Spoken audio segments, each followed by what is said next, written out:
వాళ్ళనేమో ఇంట్లోకి పిలుచుకొని వాళ్ళ దేవుళ్ళ కాడ పోయి మీరు జైలు కొట్టేస్తారు.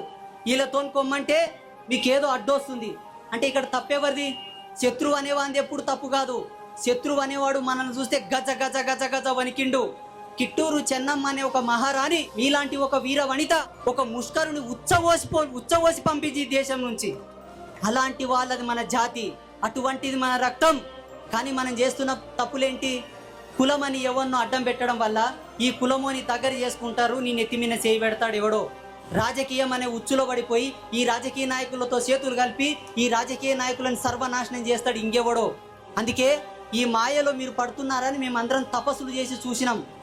ఎందుకు నా జాతి ఇంత బానిసత్వంలో పోతుంది, ఎందుకు నా హిందువులందరూ ఇట్లా నాశనం అయిపోతున్నారని తపస్సు చేసి కళ్ళు మూసుకొని కూర్చుంటే కనబడింది రెండే. ఒకటి రాజకీయం అనే కుక్క, ఒకటి కులం అనే కుక్క. ఈ రెండు కుక్కలే మనల్ని చీలుస్తున్నాయి.